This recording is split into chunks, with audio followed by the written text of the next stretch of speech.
to all of the teachers. And there was one teacher who said no. And that was my humanities teacher. Now, I have a bone to pick with that fucking teacher, and here's why. I think I was in some weird high-level math class at the time, and Miss Hoynes was the math teacher, and she was like, done, absolutely, you can be back in the class. So, if I can figure out the math shit, I should be able to figure out Greek and Roman mythology, Mr. whatever the fuck your name was. You were an idiot. Or you just felt like getting tough love. You just felt like being a dick. Which is fine, but also maybe not. I mean, if you hate your job that much, look, teenagers go through weird hormonal shit. And they're not smart. And I was not smart. And I was relying on the mercy of adults who had already well formed their brains. And that motherfucker was dumb. But 4 of my teachers did let me back in. And the moral of the story is I did all the work. I did all the fucking work. All the work I missed. I caught myself up. I think I graduated with like a 2.9 GPA or some shit like that. It was like the bare minimum of what you could, because that was the other thing. My assignments were all late. So even if I got them 100% right, I was not getting 100% on them. So there was no saving my GPA. The only thing that saved my GPA was all the work I had done prior.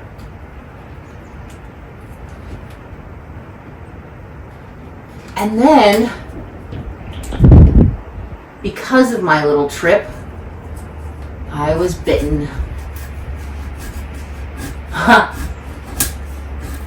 Twice shy, once, whatever that song is.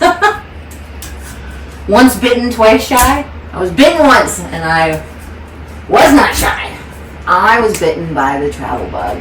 I then said, I am not going to be a horrible human to women anymore, ever again in my life, and try and steal their man, because that's gross. And my goal was to be a hobo. My goal was, like, that's what, when people ask me, what are you going to do after high school? I was like, I want to be a hobo. I am going to make enough money to get to the next city, the next state, the next country, the next continent. I was just going to be a hobo. Until, well, I guess that's why. And I was going to do this trip. I was going to travel around the U.S. to every state. I was going to see them all. And I've thought about that ever since then. Just been like, eventually I will do it.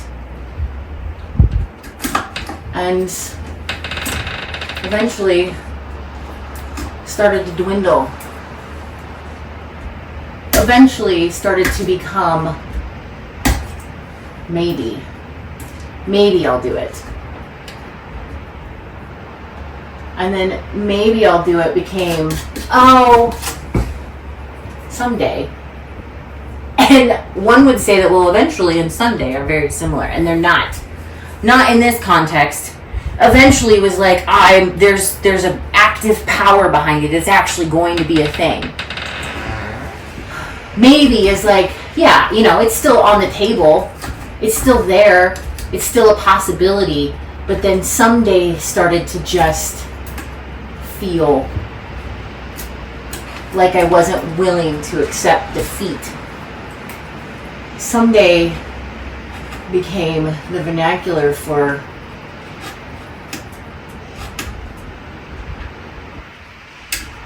never, but not willing to admit it to myself any longer. You know? Like, it's never going to happen. But I wasn't willing to say it's never going to happen. There's something, I think, that happens in your brain when you say it's never going to happen. And this is going to be an absolute nightmare. It's fine. It'll look great. It's fine. You just got to get a rhythm.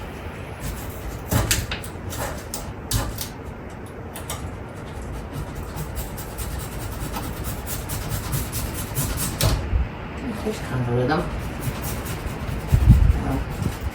Someday just became synonymous with not wanting to admit defeat, that it would never happen. And years start to click by, and I've gone to some states, like, I don't know, we've had a family reunion in one. I've traveled a little bit for work. My ex-husband and I lived in Texas for a little while. So, I mean, I've gone to some states. But there's something, I think, different about being on the road. You know, there's a lot of therapy with windshield time. I mean, what does your brain have to do besides, well, obviously look out for, you know, traffic shit. But, like, what else does it really have to do other than just marinate on the things? That kind of sounds bad. It almost sounds like I'm going to be just living in this world of not letting go of things, and that's not necessarily true. Okay, that tool isn't going to work. So, we're stuck with this thing, but I want it to be easier. Because this is like little. We need like an extender on here. Right? Am I wrong? I don't think so.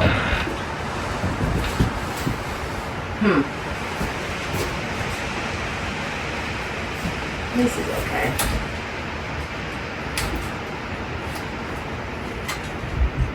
Should just cover this up. Huh.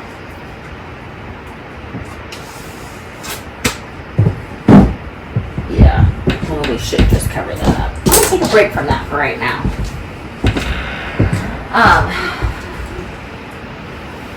So, I'm doing it now.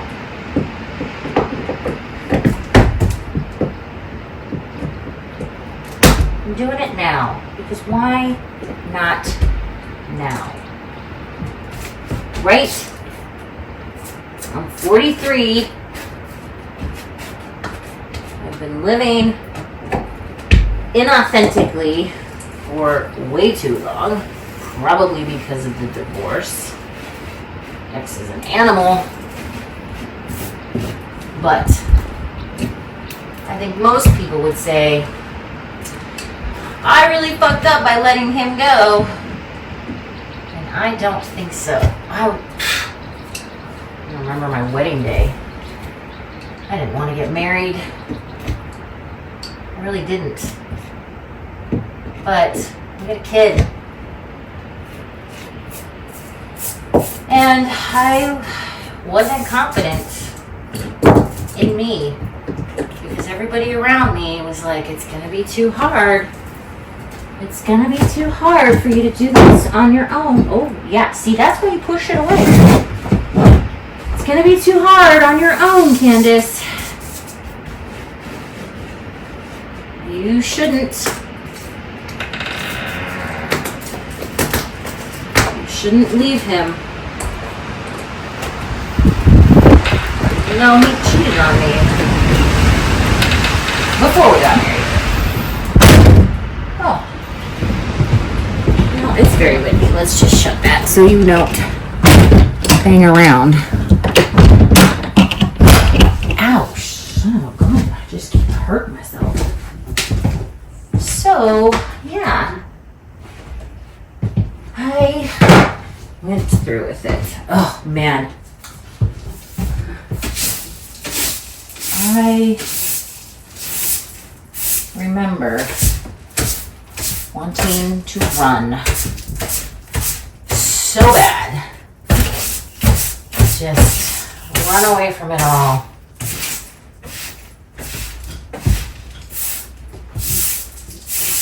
You know, they tell you not to run. They say you shouldn't run away from things. But you know, there is a few things that I 100% should have run away from, and I didn't. And now I'm 43, and I took a look at my life, and I realized none of it was looking like the way I had wanted it to. Not a single thing. Everything was so not what I had wanted.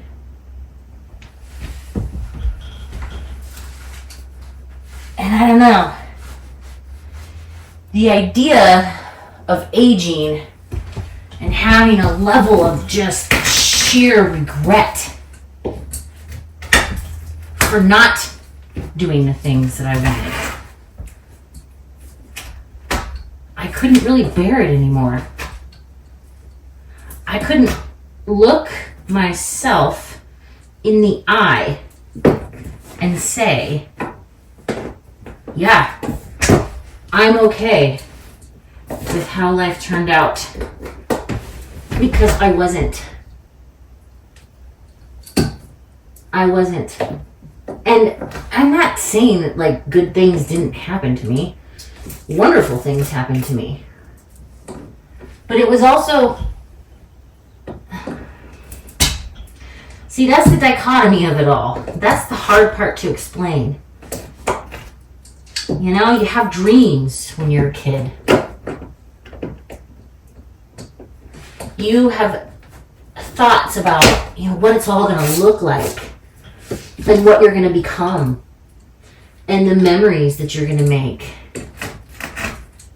And when it starts to resemble